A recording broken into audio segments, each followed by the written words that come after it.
Welcome back to One of One, a PLLRS Podcast. I'm Reg. I have the honor this week of sitting down with Felton Brown, the VP of Creative over at Dreamville Ventures. Creative services. Is there like They a they just say distinction there? creative services because I kind of jump between things. So like Okay. anything that's creative, I'm sort of like an intermediary. But yeah, Okay. So you've been, and we were having a conversation prior to this, so we could flow back into that. But just really quick, I wanted to touch on your job.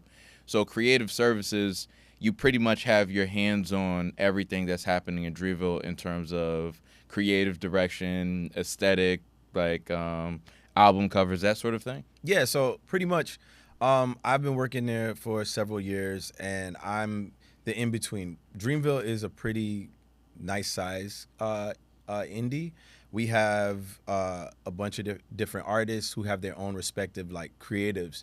But me, as on the brand side, what I do is I come through and I help facilitate things. So like sometimes I might not be working directly on a project specifically from an art direction standpoint for a specific artist, but I might be helping to make sure that things through social are connected with the right photographers, cinematographers, editors. I'm trying to help with stage design, on a lot of brainstorms, trying to figure out who we could bring in. So I kind of like float between a lot of things, and then sometimes I'm directly hands-on on specific projects, which I'm sure we'll talk about. Yeah. So we were having a conversation just a second ago about basically your take as a creative on basically what's going on in the industry now. So I might be wrong, but my general sense was everyone has an opinion now, and you were more so saying like some opinions matter more than others, which I agree with completely. Yeah, I think, it's salute to anyone who got there, without following like the steps that most of us were like kind of taught to get to any kind of space.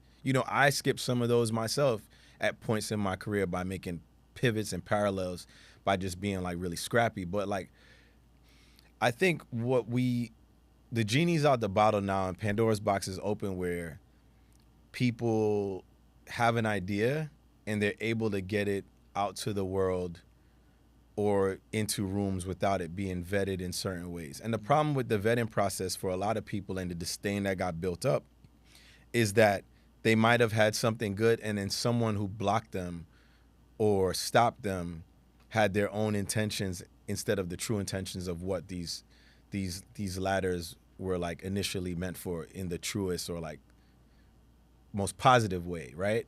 I feel like now everybody got an opinion. Like we were talking off camera earlier, but I was just kind of explaining, this a friend of mine's son asked me to like look over a music video his friend is putting together. And like going through the video, I see a bunch of reasons as to like why I felt like, this wasn't it. Mind you, no one's gone to film school. No one is in any editing program at Full Sail, or I don't know how much they know outside of like these days the tech on an iPhone. If you buy a little rig, if you get a Ghibli, DJI, you can put something together. You can edit on your phone now. You can edit on your computer without having to know Premiere or having no After Effects in like a real deep way. You could edit on iMovie was one of the early iterations of like simplifying, like dragging and putting things together. So now you can put. I look at it like you could put some scenes together that you shot, but like. I think there's a dishonest space between some of these things that I see online and what I personally feel, and I think a lot of my respective contemporaries feel is a quality product. And I'm not saying it from like a snobbish way. I'm just saying like you can look at them and see the difference. And I think a lot of people are just being dishonest about like what that quality difference is. And there's a big pushback. Like, I don't want no beef with Gen Z, but like I know like even as my work in advertising, I've gone through things where like, the whole thing about TikTok was interesting is the stuff that did better on TikTok was the things that weren't overly produced. Like Gen Z was just against anything that was overly produced. Mm-hmm. So like now big companies, I'm talking in the spirits world and the commercial world, are purposely trying to shoot things that look like it was only shot on the iPhone because there's like this like rebellion as to things being produced. And I question that because I feel like that's also like a, you know, every generation has their counterculture thing, but I feel like I don't think that's it. I personally don't think that's it because I don't understand like how, you know, tech gets better, film gets better from a space of like, you know, we're improving the things where like you think about like a really old movie. I watched Casablanca the other day because I was like, let me watch Casablanca. I think I saw it in like pieces when I was a kid somewhere, but you know the lines like when he's at the airport and shit like that. But I was like, let me watch Casablanca as a whole to see like what was Casablanca about, and you know. I thought it was like fine. I didn't think it was a bad movie. I thought there were some cool things that they had to do to make scenes feel like they were like in all these different foreign places, and they did some really cool artistic things to give it that feel. But I feel like tech has progressed over time to do that better. Like, you know, and like you could be on a green screen, but it really looks like you were in the desert now, like in crazy ways. And I feel like now the world is like trying to be like, they're trying to regress in some like, oh, that's, and I think the regression subconsciously is some people can't, and now they're trying to be like, no, that's not it. Like, it's not, no, we don't like that. But it's really like, imagine if you did that in basketball, like in the NBA, if like, yeah, being really good at shooting a three is like, yeah, we off that. We're gonna start a league where it's like, yeah, not like some people really do feel that way about basketball though. Yeah, like, but they're having like the debates about the gather step and then stuff like that. Oh, yeah, but I feel like that's a whole different thing. I think those rules are a little like tricky. Okay, yeah. I think that's against like, if I'm being honest, Okay, I feel like you. our athleticism was a little, it wasn't, the playing field wasn't as even, and that's just my opinion. I ain't got no beef with nobody, but that's what I think. But I feel like with art, I feel like subconsciously there's a pushback on some of the skill set stuff to purposely like not admit that there's a difficulty there and it's hard to get there, and it's like, nah, well, I'm doing it this way.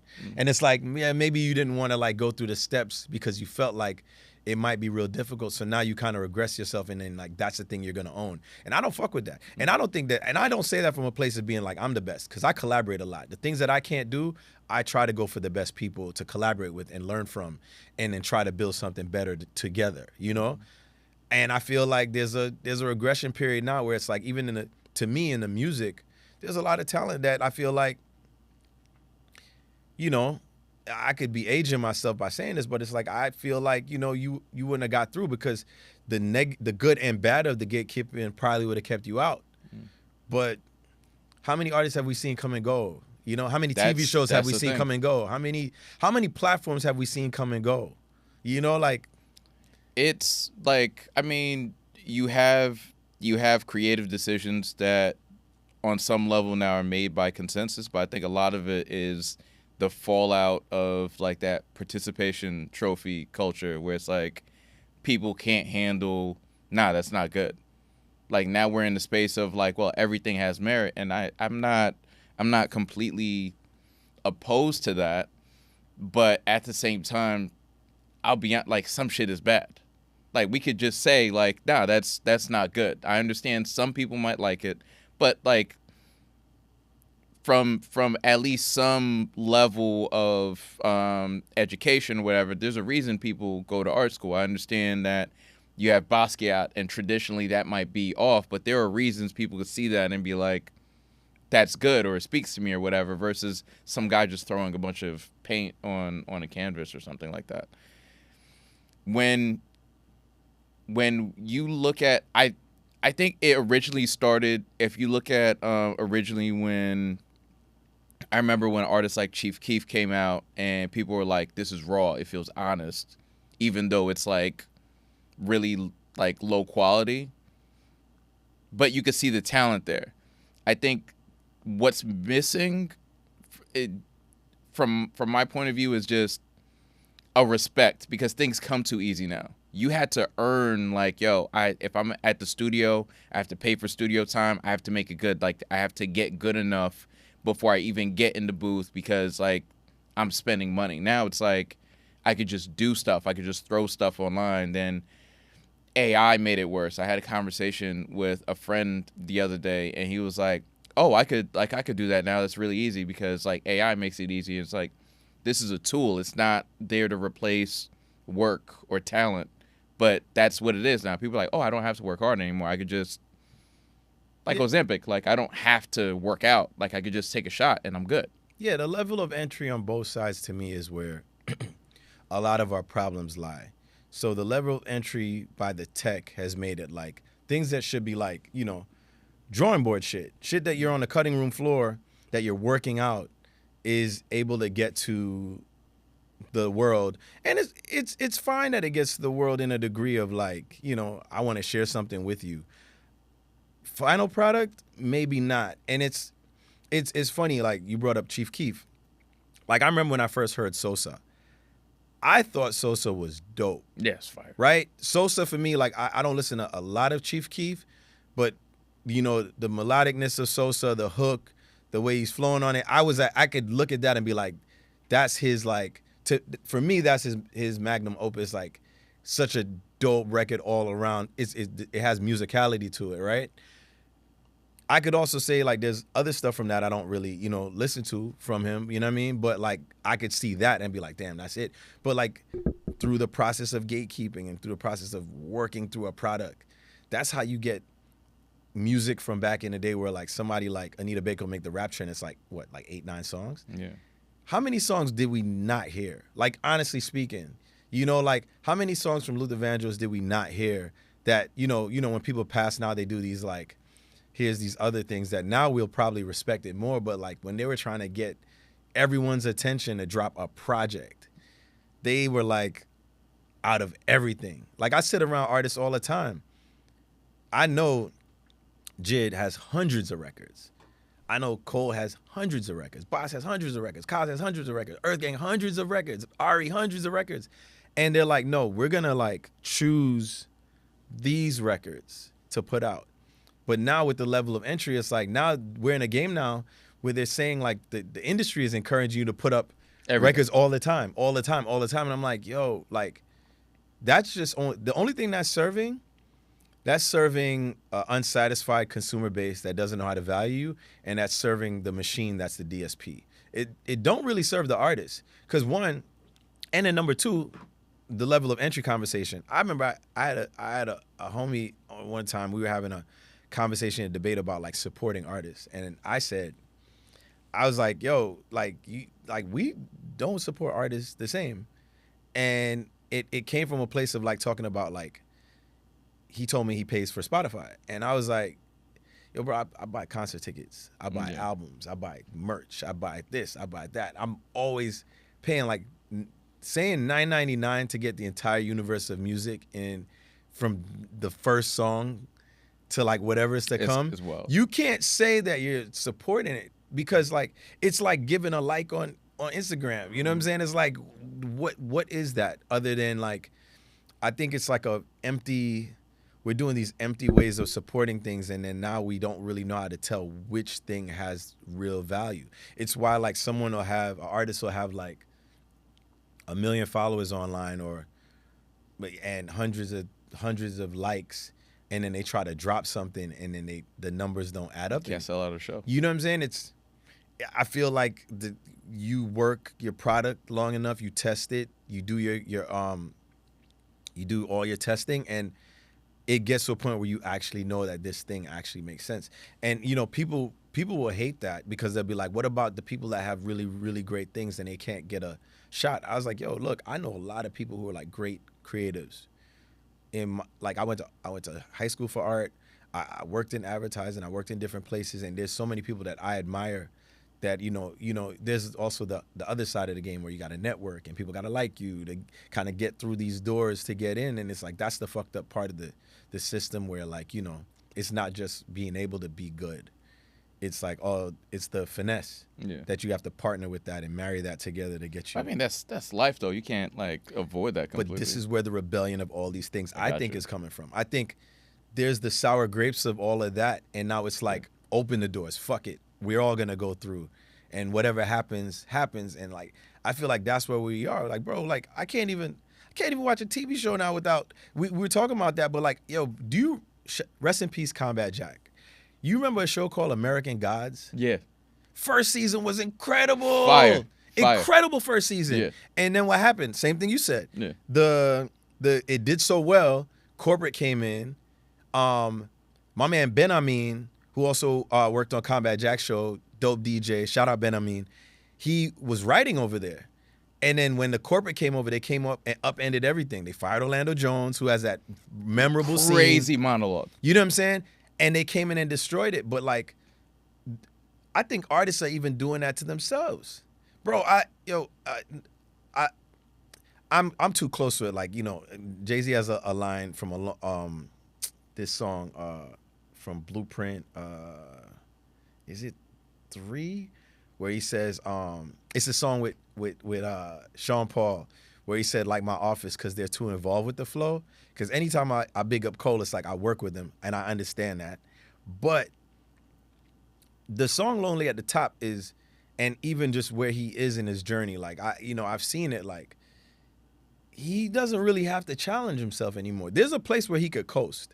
You know, we see it in sports. We see it in everything where people can, like, coast and just do a thing. They make money, and, you know, they'll be fine. They'll start to lose fans, and they'll start to lose things over time, deals, or, you know, they might be able to still do shows. It might not be the same thing, but it's like, it's a living, I can eat. And Lonely at the top, the reason why is dope is he's talking about, like, pushing himself beyond that. I keep it a buck. Even I don't even push myself beyond that all the time. That's why, you know, I've always been a place of, like, trying to, you know, be open to collaboration and understanding people who are, like, pushing different industries even further. You know what I'm saying? And pull that in, and we work together to kind of get things for our artists to a better space. But, like, there's a space of, like, talent now where it's kind of like, you know, it's easy to just be like, nah. Yeah. I mean, there's a lack of, I have another situation. I was talking with a group of friends, and I'm like, bro, how many classics are people really dropping now? Like, how many albums, like, stand the test of time? Like, how many albums do people sit and be like, yo, I lived with this for a summer? It doesn't happen anymore. People's just dropping stuff. Prior to you being at Dreamville, you was over at Def Jam. Oh, that was in high school. I was a kid then. So my Def Jam thing, shout out to my pops. My pops had a friend who was who knew Russell Simmons growing up, and this other guy named Umar. Umar was one of the guys that was a part of the street team. Him and Russell grew up when they were, like, really kids, but, like, he was a part of the street team side of Def Jam with Rob Love, who ran the street team, and Bimmy. Bimmy was up as running the street team. So I was in high school. Like, this is child labor laws. We weren't allowed to, like, have jobs at that age, but I was like 16, and my dad knew this guy who knew them, and he was like, my son spends all his money on CDs and shit. And, yo, I know that's what he like. Can you help him with this? So, like, it got me internship to, like, be at Def Jam. So I'd be at Def Jam, and after school, I would go to, like, in-stores, and I would do, like, street teaming, giving out flyers, giving out maxi singles.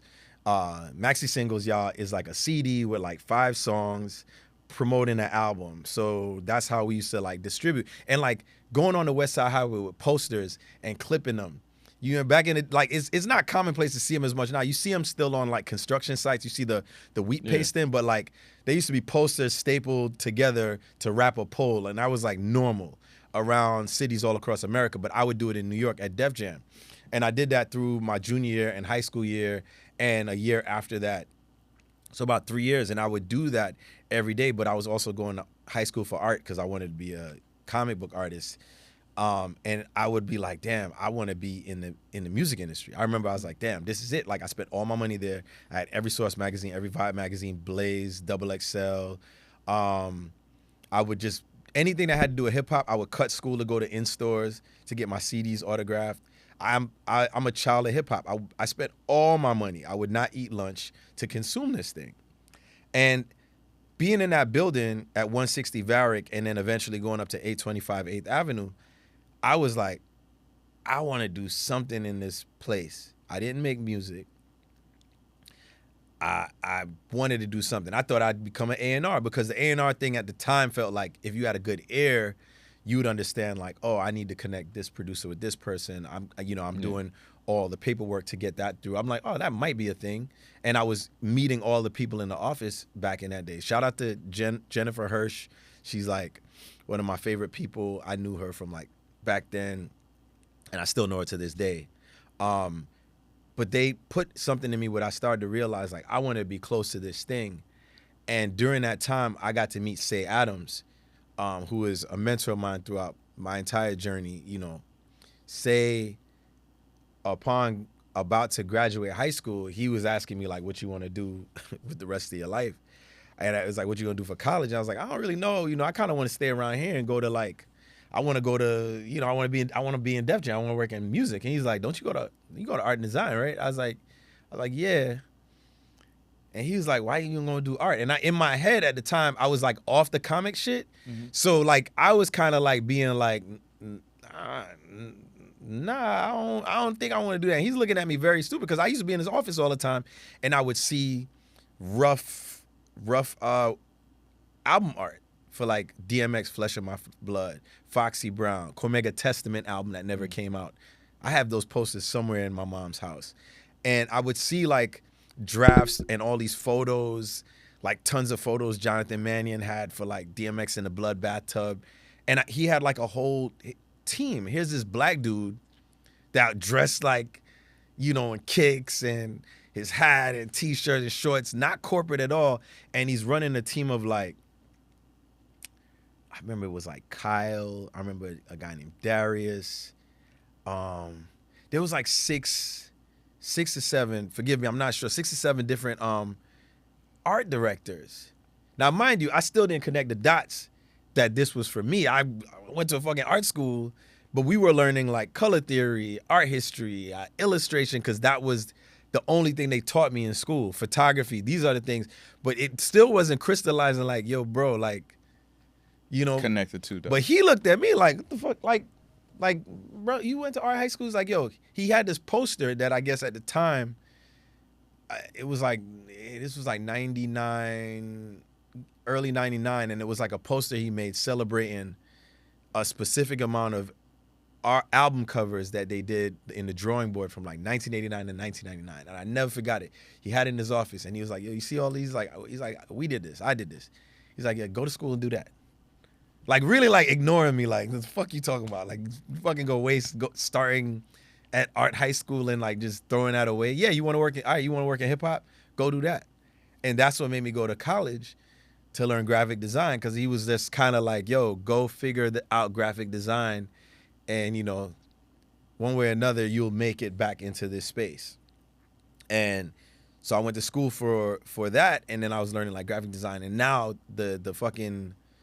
The string on the sweater was starting to be pulled, and like, oh, all right, bet. What would an album cover for Jay look like?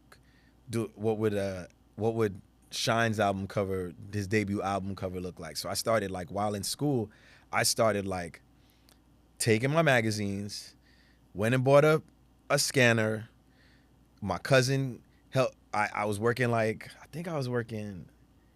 I was working. Where was I working? Was I working at Barney's Co-op, or like, I think Barney's Co-op or some shit like that. Saved up money, saved up like $1,000. My cousin gave me $1,000, and I bought my first Mac.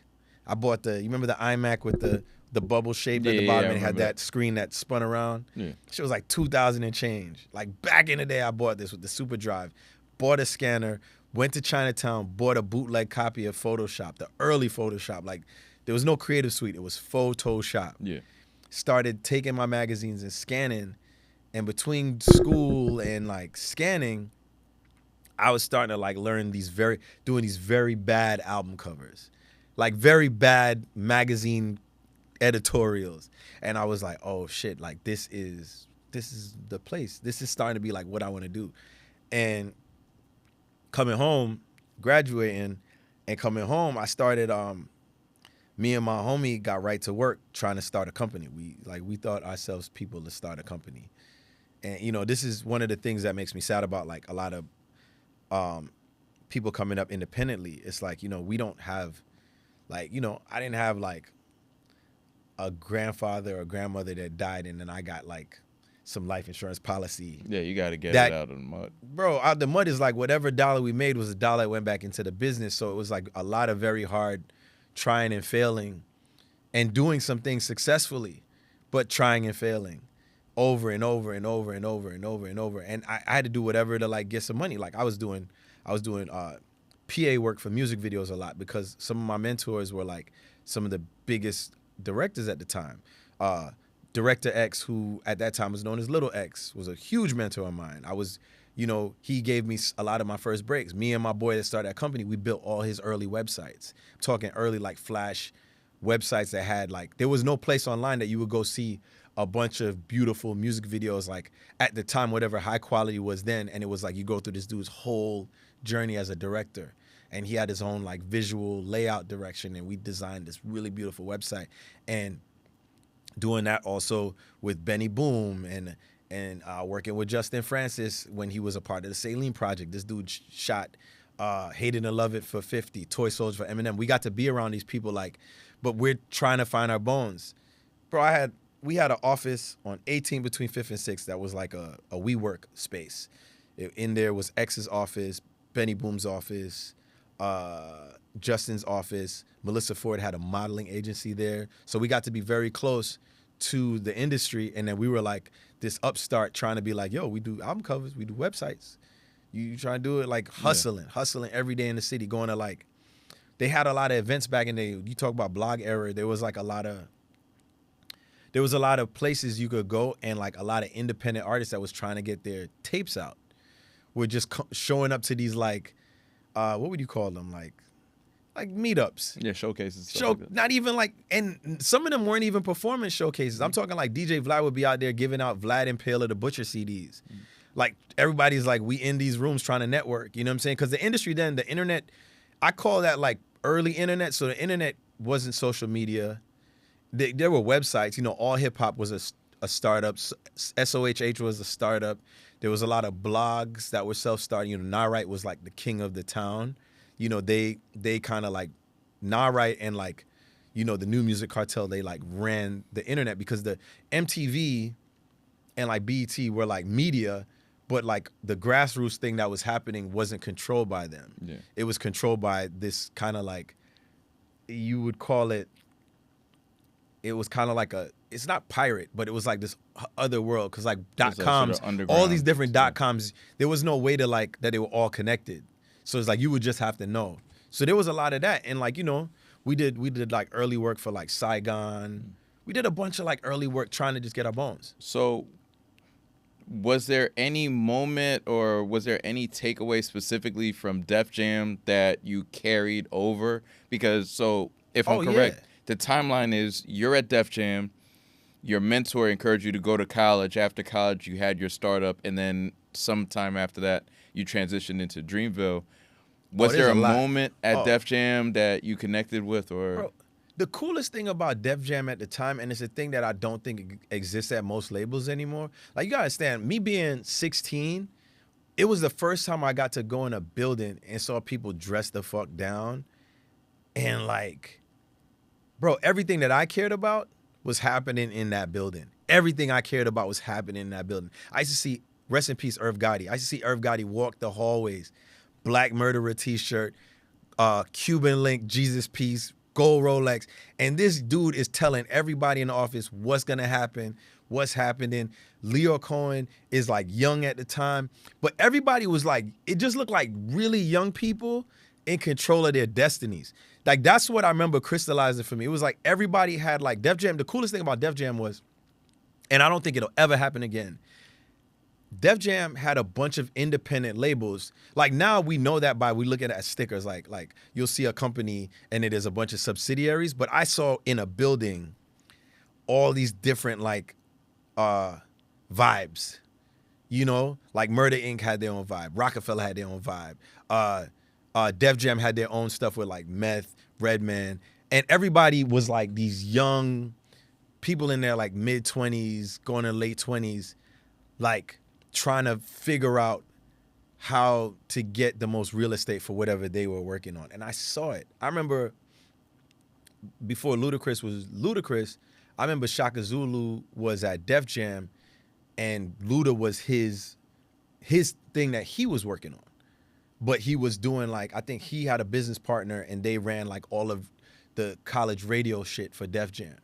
You know, and I'm seeing like things go from like that to like a couple years later I come back from school and Luda is 3 million sold. You know what I'm saying? Or seeing I remember right before I started Def Jam, DMX had dropped his first album. So by the time I got there, we're promoting the end of that and then hearing in a conversation like this wasn't a thing at the time, but like I think it was either DNY walking through the office and they like, yo, I remember they came through like, you know, really hyped, like, yo, we dropping again. The dog is coming end of the year. And that was like, that seems like nothing now because people drop every month. But at the time, that was like unheard of for someone to kill a cycle to just think like, yo, we're so big, we're going to let that still make money and we're going to drop another one. And it's just all this energy of like, we're going to do what we want. And I remember coming out of school like, yo, we're going to do what we want. We're going to start something and we're going to go outside and really try to figure this out.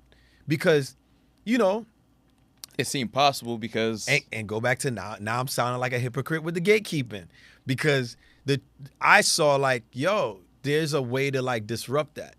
But I feel like it was, I don't know, I feel like it was more honest, man. I feel like everybody was really putting in their 10,000 hours though. I think that was the difference for me. I feel like people were doing that. You were, to your point, you were actually grinding. I don't see that anymore. Like there's a culture of entitlement of this is owed to me. I'm supposed to have this versus how do we figure that out? How do we get this? Yeah, I don't feel like, yo, honestly, I always felt like the world didn't owe me shit because I feel like I grew up spoiled. Yeah. And that's the reason why anytime I make a misstep, I'll be like, well, bro, you know, your focus probably wasn't there. Your thing wasn't there. Like I have that for myself. The check and balance in my head as to why things aren't moving kind of go back to me. I feel like I've met a lot of people along the way that don't feel that way, like straight up and down. I've had people ask me about job positions, job opportunities that like, you know, I gave the soft, like, you know, it's not really there right now. We're kind of like not hiring for that right now, or that, you know, we already locked in something else. But in my mind, I was very perplexed, like, yo, how would you ask me that? Yeah. No, like seriously speaking, like I know when like some shit is not owed to me. Bro, I see people all the time that I'm amazed at. People that are killing it that I could still admire. Younger than me, older than me, that I'm like, motherfucker is really on that shit. And I meet people all the time that'll straight up ask me, I'm like, they'll present me a portfolio and they'll be like, yo, I'm looking for a job. And I'm like, what? Like, I don't know where the disconnect is. And I think, for me, the disconnect is blowing the door off. I think that's the problem. They see a lot of people getting through that way. And it's like everybody sneaking through the door. It's like, as long as I don't get caught either, it's cool. And I think people are doing that. I don't fuck with that. I think it's an optics thing, too, because, like, if you look at social media, we just look at highlight reels. So it does look, on some level, easy. Like, you just showed up somewhere. Or some people, the idea of the optics of something is enough. Like, optics is success. If I look successful, then success is a thing. Like, that's a mindset.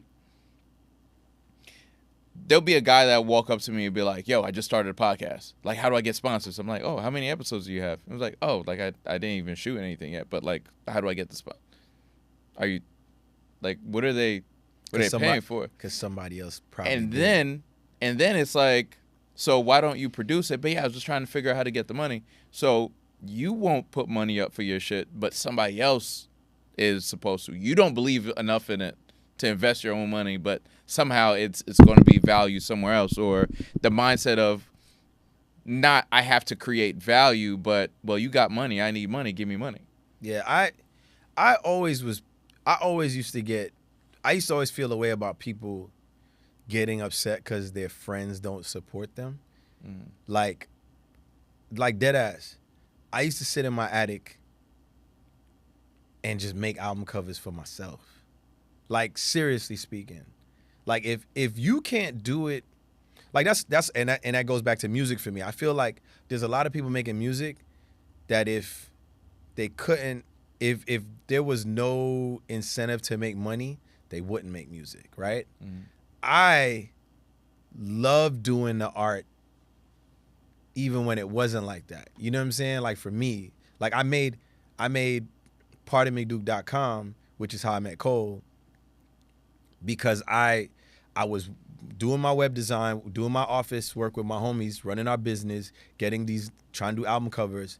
But something in me was like, I'm gonna start a platform and write reviews, highlight artists that aren't really popping yet. Basically put yourself on. Yeah, but like I because we had the web design skill, my page was like, if I want to stand out more than another blog, I'm gonna reskin it that it looks custom.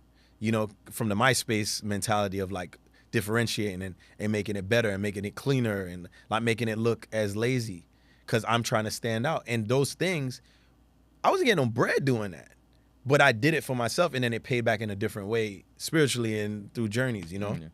Creating those opportunities for yourself. You just mentioned that's how you connected with J.Cole. So when you connected with Cole, how long before the transition to Dreamville? Oh, years. Bro, like I was working with him, but you're talking about full-time as a position, W-2? Yeah, it was years. But personally, the mission was, bro, he was the dopest dude I heard at the time. I remember, I never forget the day that I first heard Simba. Shout out to my brother Modi, who runs Swang. Are you familiar with Modi? No. He used to run Trilectro. It was a festival. So I remember from the DC. DC to BC was his blog. Modi sent me the come up before it came out. Before it was like now it's out. He's like, yo, this is dude. He's like, yo, can you put it up on your blog? Because my blog at the time had a little bit of traction. Like people started knowing what it was. I started getting a little advertising thing because they came to you back then, and it's like you make a couple $100 a month for some banner ads around the site. So he was like, yo, can you listen to this? And I never forget, I was sitting in this. We had a cubicle that was in a shared office. This was a company that was actually WeWork before WeWork, right next to the public building.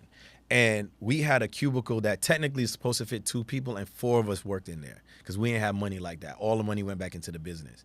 And I remember being in there one day. I was in there with my homie Ren, and we were in the office, and his back was to mine, and I'm on my computer, and I'm working. I can't remember what I was working on, but I remember I put in the come up, and I heard the first few lines of Simba, and I was like, and the production, I was like, yo, who the fuck is this? Because it was like a bunch of stuff I had to listen to for the blog. So I run it back, and then I take off my headphones, and now I'm playing in the office because the office was empty that day. So I'm playing it for me and Ren, and we just listening to it. I was like, yo, son is nice. So then I look on the back. He didn't have any information on the back except like I think it was like an email address. So I emailed him. I was like, yo, my name is Felton. I run this blog called Pardon Me Duke. Like, yo, I want to do like a write up on you before I put your mixtape up. I have a section called Get to Know.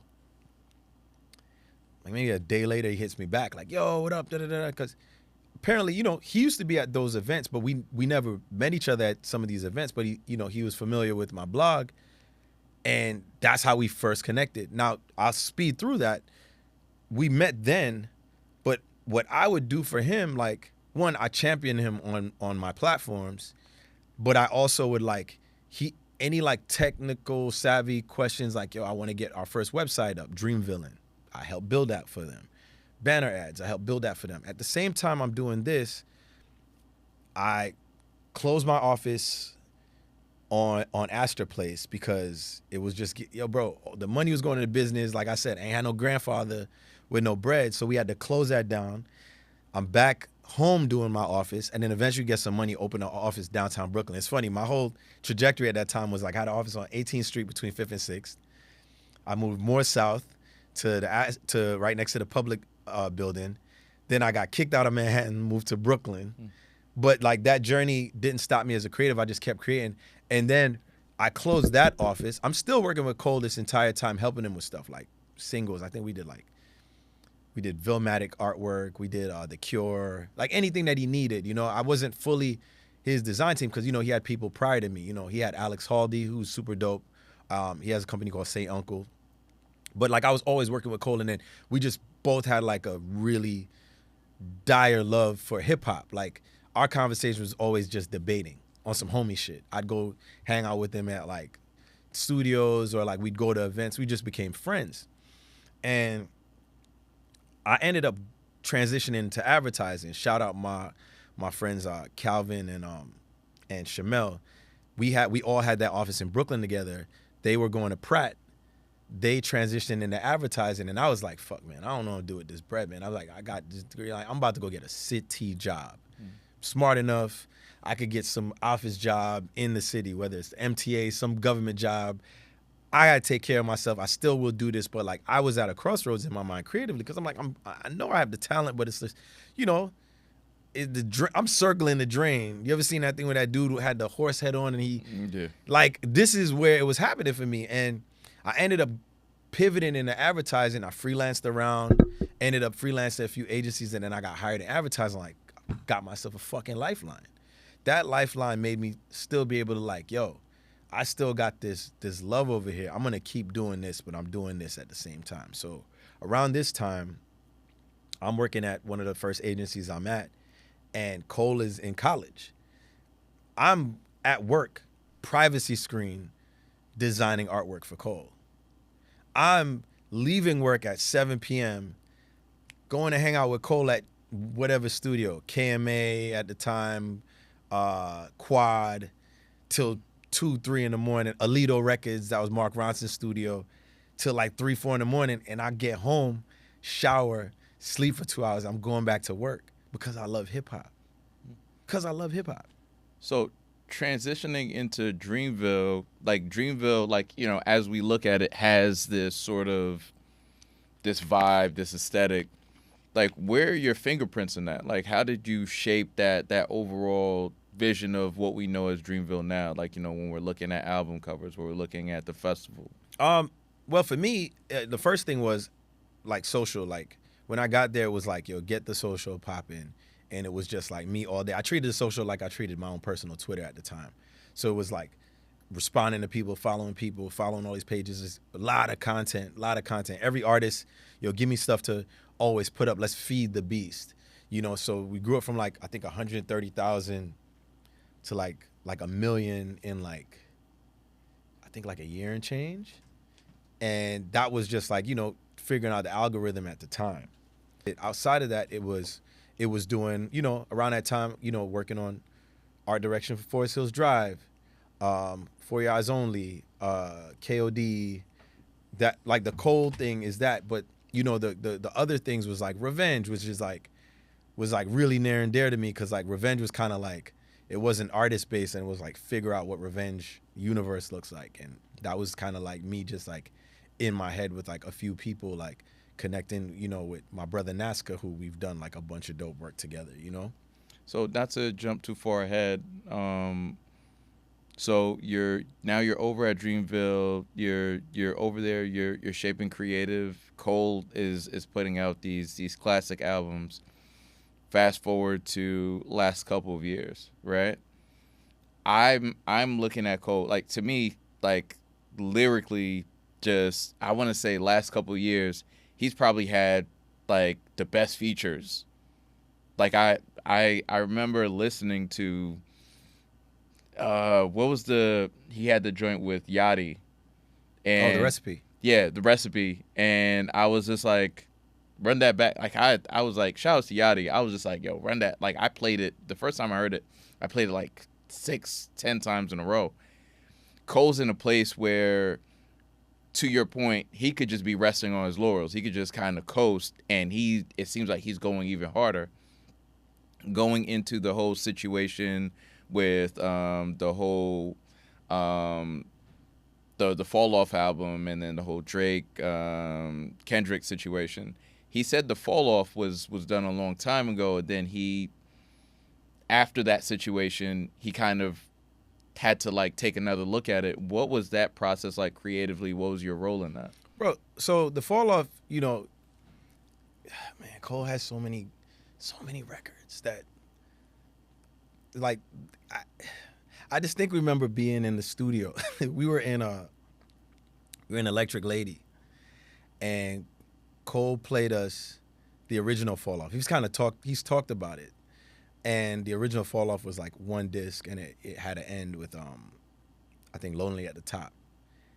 And I remember a bunch of things happened for me and happened for us in the room, because one thing I had that I asked him about, I was like, yo, bro, you, first of all, for me, I'm like, bro, there's no way you're done. You sound, it doesn't end on a, when Jay-Z retired the first time with the Black Album, he had My First Song, and he's like, I'm about to go on the beach, and there's so many things in that album that, maybe I'll fade to black. Like he purposely was telling you, like, I'm gone.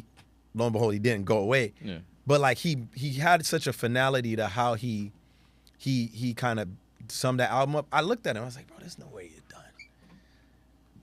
A couple years prior, I remember he said to me, we shot a video for a song that I love, that he put out, and there's another beat on it that's insane, and there's a video for it, and I love it, and I'm praying, I hope my brother one day puts it out. Please put it out, just for me. Put it out for me.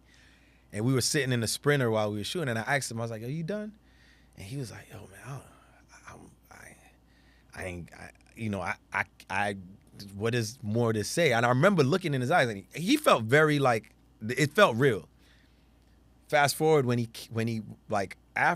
played us, when we were in Electric Lady, he played, it was a bunch of us there. It's like we do these camps where we just meet up and talk all the creative. He wants to review everything, photography, edits.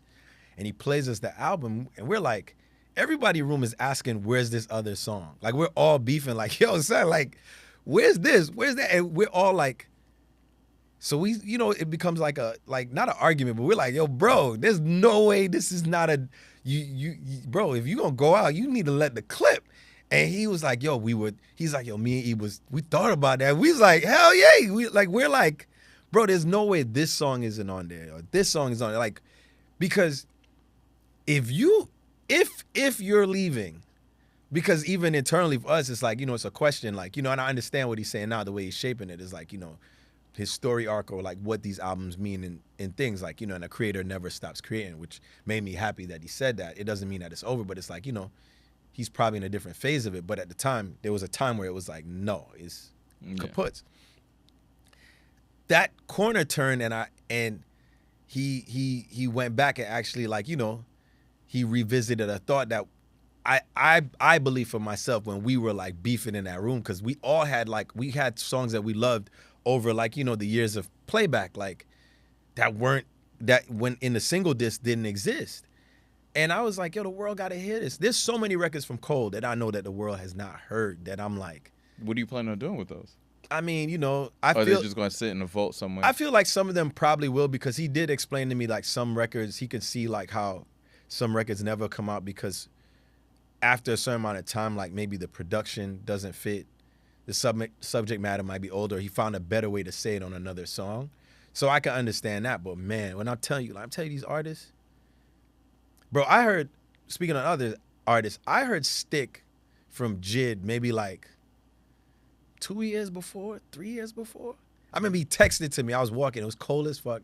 We still had our office in Bushwick. And I remember I was walking on the street, and he just texted me this record. And I was like, what the fuck is this? And I called him. And I remember before I was typing to him, and at the end I heard A-Rap music. And I'm like, JID and A-Rap. I was like, I had to call him. And I say all that to say these artists have so much. There's so much. And they know in their quality testing, like, yo, it's either not ready yet or it's not good enough. And they're like, look, I'm trying to give you these. Yeah. Sorry about You're good. And I feel like today, back to what we initially talked about, I feel like there's no quality control. Everybody's just putting stuff out. Yeah, bro. Like the cake batter is lumpy. Yeah. It just is. It just is, bro. It just is. And it's like, yeah, blowing the doors off in certain ways. Like, I blew the doors off in certain ways because the way I got into advertising was really through hard networking and making a fake portfolio where I made fake ads.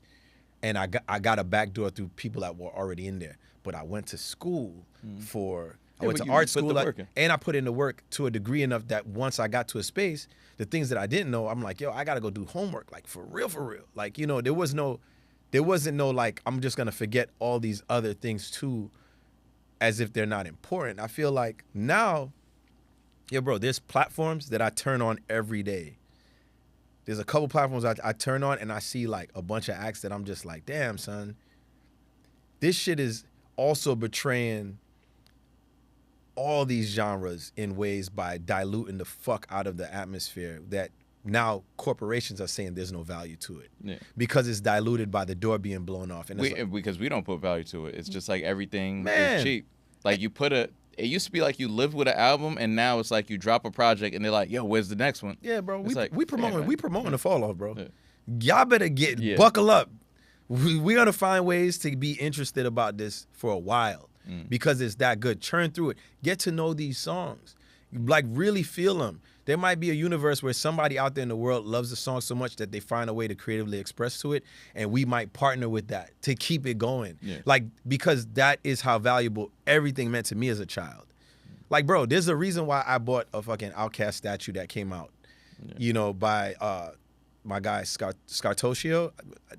I don't want to mispronounce your name, brother. I'm sorry. But there's a reason why I bought that statue, because of how much Outkast means to me. Yeah. Because of how much I sat with Outkast throughout my life. That they could just now say, oh, we're going to do a special edition version of vinyl with a box set photo. And I'm buying it because, bro, I understand it. It means so much more to me. It means that. And that's what music, I think, should have value. And it's like a life thing. Like, I remember, like, graduation was the soundtrack to a summer for me. Like, Carter 2 was, you know what I mean? Like, those moments, like, you're always going to go back to when you first heard a song or where you were at or the vibe or the energy. Like, I don't really feel like that's a thing anymore. Imagine if Wayne did a box set to Carter 2 and it was all liner notes and it was stories behind the songs. Bro, I love the B-sides. And it's behind the scenes audio, like you hearing him like doing riffs of stuff. Imagine you put that on, you charge $300 for it, $400. You're going to buy it, right? Yeah. What are we doing? Why are we taking the value away from these things? Like, why? I don't understand. I don't understand it. And to me, it's weird as hell that we're doing it. And we have 50 Cent has this thing talk about, he says, it's a plane that took off and it has no landing gear. Yeah. We're bugging. Yeah. So you guys are all friends. It sounds like, you know, he'll make creative choices and you guys will chime in and you guys go back and forth. One of the things he mentioned after the whole, I think it was in the beginning of the whole Drake Kendrick situation, was, you know, he came out and he did the apology and he was like, yeah, my people didn't really like fuck with it though. Like, what was the overall vibe around that time? And where were you at on it that night? Yo, man, I love my brother. Yeah, I'ma just keep it at that. That's my man. Like, $100,000. Like, there's nobody. You meet. I have long life friends that I love. Cole is one of my people that I met later in life that I love the same way. A lot of us, Dreamville, the people that y'all see on social that are like Cole's homies, we all love him. We protect him. I'm going to speak for me. I feel Cole deserves so much more as a person in the space because, number one, I know for a fact he really cares about hip-hop more than 99% of people that I see in the space of hip-hop. I've been in rooms with him where I've seen elder statesmen, and I'm talking about people that y'all don't consider people that are important to hip-hop. Generally, most people that's probably watching this don't give a fuck about a lot of old school dudes. I remember taking Cole to a room and people from that era like wanted to talk to him because they felt him as a pure artist. I feel him as a pure artist. For rap music, for hip-hop culture, for sure. I don't think that he cuts any corners about the craft. I don't feel like he's dishonest about his point of view on the craft. I don't think he's dishonest about how he wants to treat people or collaborate or connect with people. I feel like he's very open to people. So like me, personally, I don't feel like he got to do any of that, but I respect it and I understand why he does. you know, his own personal walk and reasons I can respect. But that's my friend. I'm here to protect my friend. How I feel about my friend. I don't give a fuck about none of that. I like people try to act, we have the world of eternal soapboxes. We're on a good soapbox right now because we're just having a back and forth open conversation. You know what I'm saying? I don't feel like you're trying to placate to anything. I feel like we're just talking about shit. I feel like a lot of people try to they try to make it seem like, oh, he's this, he's that, he's this son, he's that. That dude, there's a lot of things that's not made for public consumption that I've seen and that man do. There's walks that he's done, the way he cares about the craft, the artists that he tries to talk to behind the scenes to help. I've seen it straight up and down, not fake talk. So for me, when he was in the middle of all of that, you know, for me, I'm like, yo, honestly, and like I said, I'll go back to the Jay-Z line, I'm too involved with the flow. I'll take that disclaimer, but I feel that he's the best from a lyrical standpoint, honest message, all-around rapper. He's that guy. Nobody can tell me that he's not rapping at an elite level, like beyond dudes. Like if you really take away your preconceived, you take your veils off and you go listen to that dude bar for bar and hear how he gets really open about who he is as a person, the things he's going through in life, his honesty, his brutal honesty as a person. Who's doing that? Who's doing that? He's doing that. Bro, I didn't know who the fuck he was when I first heard him. You know what I'm saying? I had no reason to... It jumped out to me the same way as a kid in New York in 1998, 97, 96.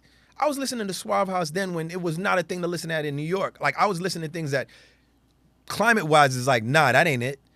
But it connected to me. So I believe that he's pure like that. Like, I don't fuck with that. I'm like, yo, whatever he wanted to do, I was willing to go the other way. Because I believe, I don't think he was wrong. I personally don't think he was wrong. He felt for his own reason like he had to, you know, go another route. And I also respect it. I could say that I respect it. I looked at it the other way, to be honest, because I think a lot of people are, like, we live in a space now where, like, it's almost cool to be like, I feel wrong about it, but I already made the decision, so fuck it, this is the direction we're going in. I'm a Cancer, though, bro. Yeah. Like, I don't, sometimes I beef with the horoscope thing, but, like, yo, I'm, to a degree, I still beef with I got my sensitivities. It couldn't have been me because I'm just like, you know, I got a little more, like, I could say I have my ways to grow up because, you know, some decisions I overstand it and I'll be like, yo, it's a bigger picture thing. But I feel like, you know, for me, he the guy, son. He the guy. So, like, when people think he not the guy, I'm like, what? By any means, show how you the guy. That might not, for the climate of where we are, that might not be the right thing.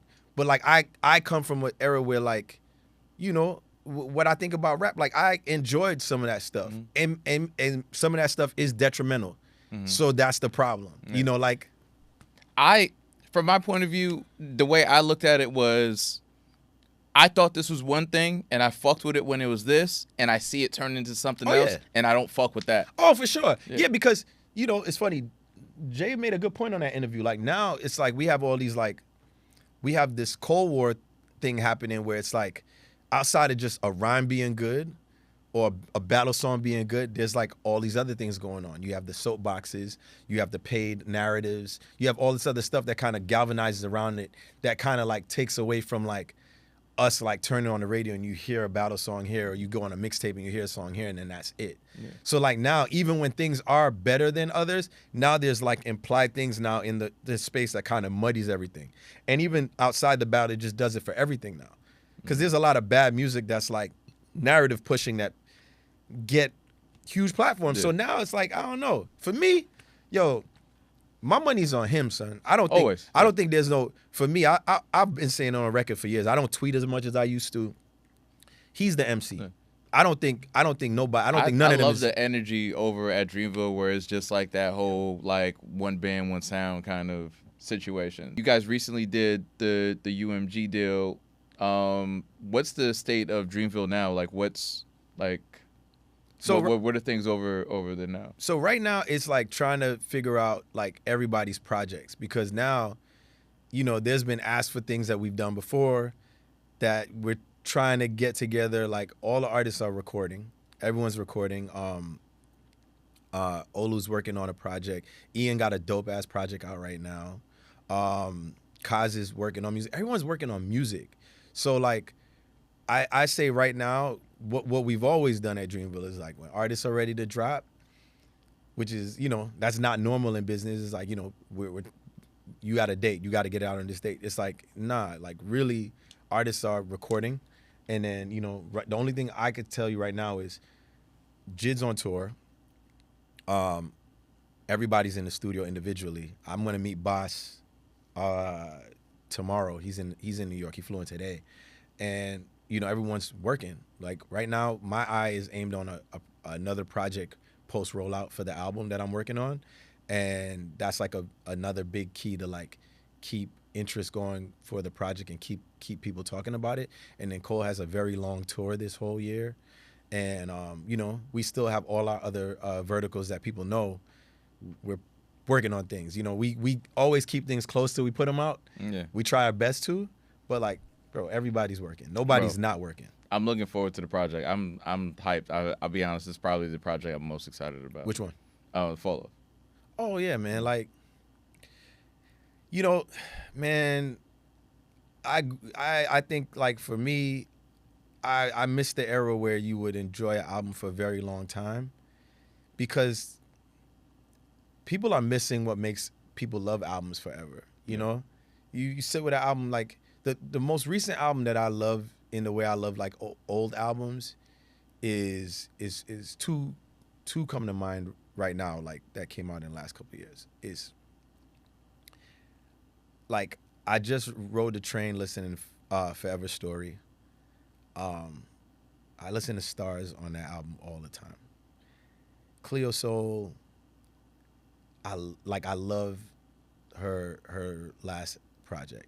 Like, I was late to it. Somebody put me on to her through the Salt pipeline, and then, like, that just feels like something that I played like 20 years from now, you know? A lot of albums I hear today, like, going through, like, a lot of, you know, I got friends that work in a bunch of different labels, and I hear music all the time, but I'm like, bro, none of this is gonna stick to your ribs. A lot of this is fast food. Like, we doing a disservice to our spaces by like diluting it. And, you know, I hope there's like a counter clash to the counter clash. You know, they say that there's a yearn for Gen Z now. They're the biggest collectors of vinyl and CDs, and I hope that's the first domino to like getting back to these things. I feel like the fact that there are people who are still pulling out quality, if anything, I'll look at it positive and be like, the fast stuff is basically going to make the stuff that's intentional and, like, you know, basically went through the quality control and went through the steps and, like, you know, was really like a passion project. Those are going to stick out, and hopefully, like, you know, we still see more classics soon. Bro, I hope so. I appreciate you pulling up. Man. I appreciate you sitting down with me, man. Thank you, man. I hope, you know. I love the conversation, man. Yeah, me too, man. Let's do this again, for real. Yeah. Shout out to Keith. Shout out to Rose. Shout out to the team here over at MNN. This has been another episode of Pillars. Please subscribe for more stories like these. Please check out some of the other projects we have going. Please go out and listen to The Fall-Off and support Dreamville projects. And I appreciate everyone for watching. Facts. The Fall-Off. TheFalloff.com.